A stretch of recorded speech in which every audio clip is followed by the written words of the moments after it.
Intersectionality is a complicated topic because there are so many different angles in which one person can have all of their different identities intersect. There's multiple intersections. So often people who have intersectional identities are forced to pick.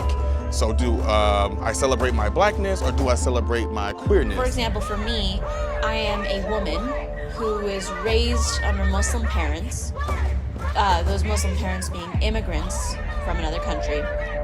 Because black women also need race to be an impermissible criteria. For so long, we have either been erased or relegated to a footnote in history. My people have gone missing since European settlers set land here on Turtle Island. When Congress passed Title IX in 1972, which prohibits discrimination on the basis of sex in any education program or anyone receiving federal assistance, we know that despite significant progress for women, women of color have not benefited equally from the gains from Title IX. I experienced situations of racism from administrative staff at my school. The principal of my school when I was in 4th and 5th grade was racist, who targeted me for wearing a hijab to school one day because I wanted to try being like my mom for a moment, just to see what it was like for her since she wore it every single day without fail. I had to hide so much of myself, both from my parents but also from my peers, and it was very, very hard to find a way to fit in. So hard to really find any confidence in myself and to come to terms with who I am as a person, a combination of so many different identities. My parents would constantly tell me, you're not an American, you're a Bangladeshi, you are a Muslim, you have to be those things. You are a Muslim girl, you have to act like a Muslim girl. You are a Bangladeshi girl, you have to act like a Bangladeshi girl. Bangladeshi girls don't do this or do that. That I am not solely Desi and I am not solely American. I'm not extremely westernized, nor am I extremely easternized, but instead I am a combination of both in a unique way. The hardest part, at least for me, was figuring out how I could be like confident in my blackness and confident in my homosexuality.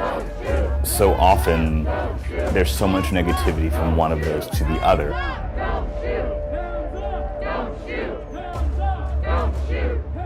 And so the first election that they had after the bill passed, the white women were going to vote and we dressed up and went to vote. And when we got out there, well, we couldn't vote. They gave us all different kind of excuses why. And we just stayed, we asked, we wanted to know why we couldn't vote, and the answers to the questions were so invalid, we were not satisfied. So finally one woman, Mrs. Simmons, said, are you saying that we can't vote because we are Negroes? And he said, yes. There's nothing in the 19th Amendment that guarantees Chinese immigrant women the vote. There's nothing in the 19th Amendment that guarantees to Native American women the vote. Latinx women, particularly Mexican American women, also occupy an ambiguous place in the story of voting rights. The Guillen family were not going to stay quiet. The Hispanic culture is the sleeping giant, and the Guillen family woke it up. What's her name? Say her name. Say her name. She cannot be forgotten by us. Say her name. Say her name. Say her name. Say her name. Say her name. Say her name. Say her name. She cannot be forgotten by us. Say her name. Say her name. Say her name. Say her name. Put her name in the air. Multiple states this year have passed policies banning abortion, even in the case of rape or incest. With U.S. rapists facing a less than 1% prosecution rate, it is a particularly terrifying message to send to females. If forced sex leads to pregnancy, women will be further denied liberty, dignity, and freedom. Say her name. Say her name. Say her name. She can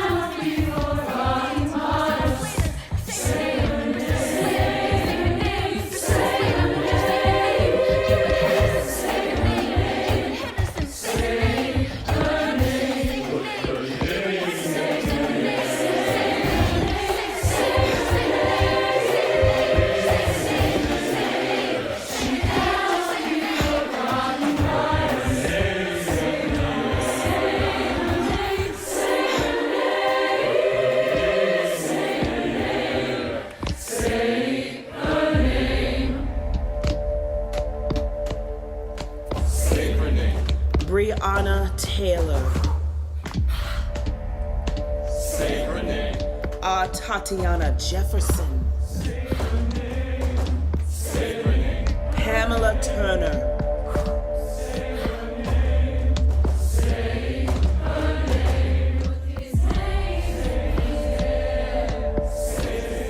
Philando Castile, Eric Garner, Michael Brown,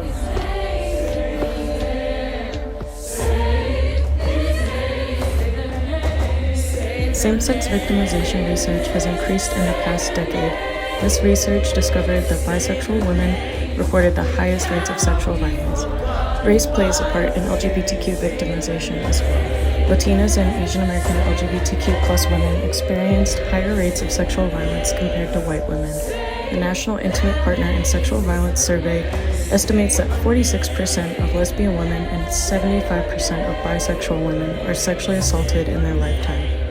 Similar results are noted for gay men, 40%, and men who identify as bisexual, 47%. Trans women are more than 2.5 times more likely to experience sexual violence compared to cis women. Trans and cis LGBTQ+ women are also more likely to be victimized than cis LGBTQ+ men.